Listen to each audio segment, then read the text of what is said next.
have Tricks and Treats. Tricks and Treats is a game from Emerson Matsuuchi. In fact, this is the first game that I've ever played from him. It's now been redesigned by Trick or Treat Studios, which makes sense. Well, that's in the name of their studio. It's a little card game. Let me show you. It's about collecting candy after the end of, trick-or-treating. You're getting candy in your bucket, but then Mom's like, all right, we're going to split this up evenly. Thanks, Mom. Let me show you. In this game, you're going to have a bunch of these lettered baskets out. The order doesn't really matter.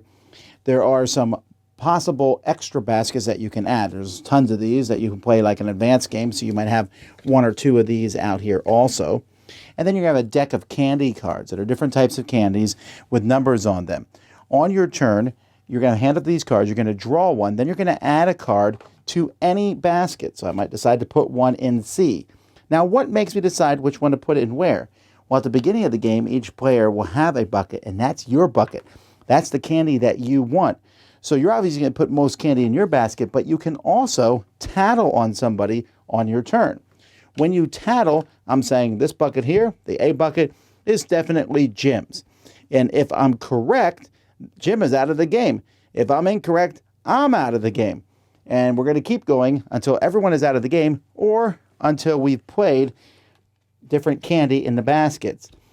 And candy can be played in these baskets and different things will happen also, special things. At the end of the game, if everyone but one player has been eliminated, that player is the winner. Otherwise, you're going to get points for your candy baskets. You get 1 point for each candy that's there and 4 points for each person who you were able to figure out who they were over the course of the game, and you've tattled on them. Whoever has the most points is the winner. This is a nice little light game.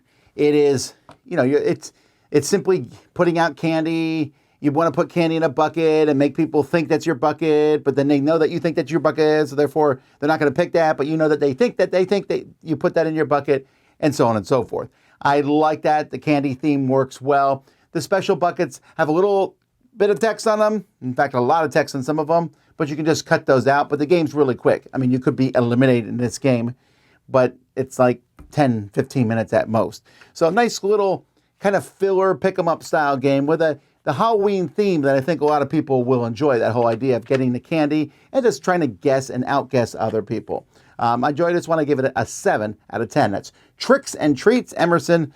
Of course, he's best known for his big game, Foundations of Rome, but this one, his first one, still works really well.